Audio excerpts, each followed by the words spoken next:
बिस्मिल्लाहिर्रहमानिर्रहीम अस्सलाम वालेकुम। Welcome back to our channel cook with Malaika. तो फ्रेंड्स, आप सबके क्या हाल चाल हैं और कैसे हैं आप? इस उम्मीद के साथ और बहुत सारी दुआओं के साथ अल्लाह के फजल करम से आप अपने घरों में सब ठीक ठाक खैरियत से और मज़े से होंगे। तो आज बनेंगे बहुत ही मज़ेदार वेजिटेबल पकौड़े, एकदम टेस्टी।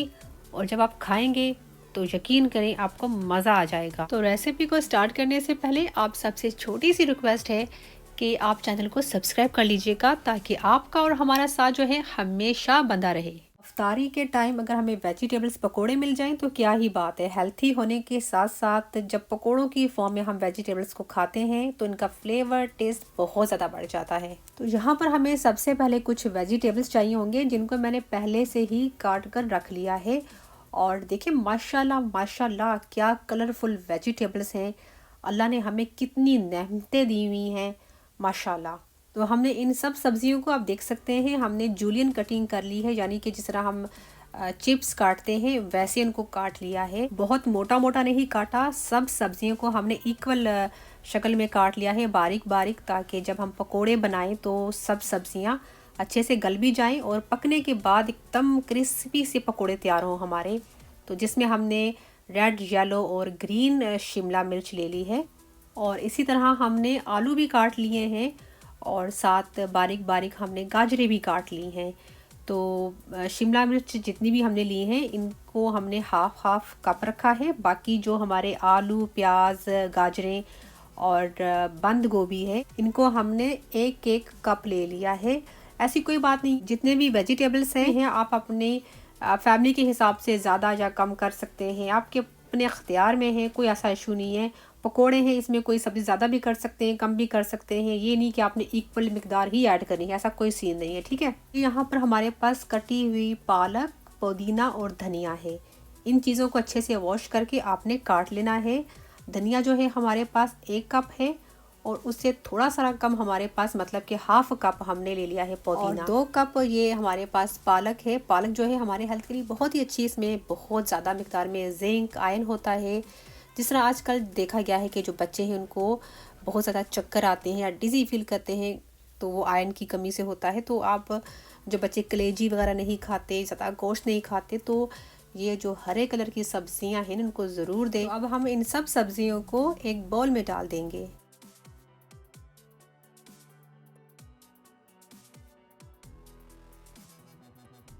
और इन सब सब्जियों को पहले अच्छे से हमने मिक्स कर लेना है। तो चलें जी, सब्जियां जो हैं बहुत ही अच्छे से मिक्स हो चुकी हैं। तो अब हमने इसमें कुछ मसाले ऐड कर लेने हैं।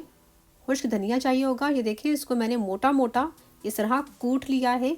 तो ये हमारे पास तकरीबन 2 टेबल स्पून भरकर है।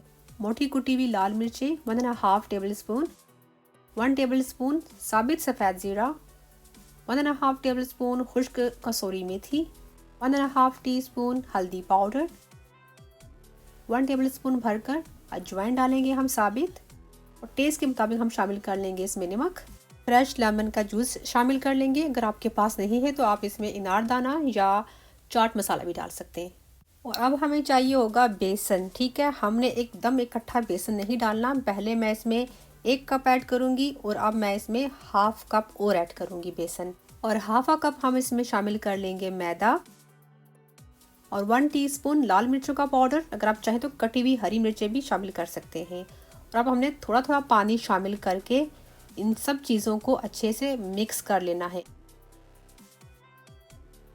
और थोड़ा थोड़ा पानी डालकर हमने इसको मिक्स करते जाना है, क्योंकि हमने इसमें जितनी भी सब्जियां डाली हैं उनमें भी पानी होता है, ठीक है। अगर ज़्यादा पानी डाल देंगे तो ये बहुत पतला हो जाएगा, और हमें फिर बहुत ज़्यादा मिकदार में इसमें बेसन ऐड करना पड़ जाएगा, जिससे हमारे जो पकौड़े हैं क्रिस्पी नहीं बनेंगे। और आप देख सकते हैं अच्छे से मिक्स करने के बाद जितने भी हमारे वेजिटेबल्स हैं इनके ऊपर जो है बेसन बहुत कम नज़र आ रहा है। तो हाफ अ कप हम बेसन इसमें और शामिल कर लेंगे, ताकि हल्की सी सब्जियों की कोटिंग हो जाए, और बहुत ज़्यादा बेसन हमने इसमें नहीं शामिल करना। और अभी आप देख सकते हैं हमें ये टेक्सचर चाहिए एकदम। अभी आपको महसूस हो रहा होगा कि लच्छेदार हमारे एकदम क्रिस्पी पकोड़े तैयार होंगे। बस जब हम हाथ में इकट्ठा करेंगे तो एकदम ये बेसन इकट्ठा हो जाए इस तरह, ये देखिए। और अब हमारा ये बेसन बिल्कुल तैयार हो चुका है पकोड़े बनाने के लिए। तो यहाँ पर मैंने कढ़ाई में ऑयल डालकर गरम कर लिया है। तो आप कोई सा भी खुला बर्तन या कढ़ाई ले लें और अब हम पकोड़ों का मिक्सचर लेकर ना ज़्यादा छोटे ना ज़्यादा बड़े मीडियम साइज़ के पकोड़े हम बना लेंगे। इस तरह एक एक करके हम डालते जाएंगे और आप देख सकते हैं जो ऑयल है इसका जो टेम्परेचर है ये होना चाहिए और इस तरह ऑयल के ऊपर बबल बने चाहिए। ये परफेक्ट टेम्परेचर है ऑयल का। बहुत ज़्यादा आपने ऑयल को गर्म नहीं कर देना कि डालते ही पकोड़े एकदम बाहर से ब्राउन हो जाएं और अंदर से एकदम कच्चे रहें। ठीक है, इस चीज़ का आपने बड़ा ध्यान रखना है। और ये देखिए आप पकोड़ों का जो मिक्सचर उसका टेक्सचर देखें, जब हम ऑयल में ऐड करते हैं तो बिल्कुल भी ये बिखरता नहीं है, जिससे हमारे पकोड़े एकदम क्रिस्पी लच्छेदार और बहुत ज़्यादा मज़ेदार बनेंगे। पकोड़ों को हमने लो टू मीडियम फ्लेम पर गोल्डन ब्राउन होने तक पकने देना है। पकोड़ों को हमने अच्छे से ऑयल में घुमाते फिराते रहना है ताकि अच्छे से अंदर तक पक जाएं और बहुत ही अच्छा सा इनको गोल्डन कलर आ जाए। इनको हम किचन पेपर पर निकाल लेंगे और जो बाकी बेसन बच गया है उनके भी हम जल्दी से पकोड़े फ्राई कर लेंगे।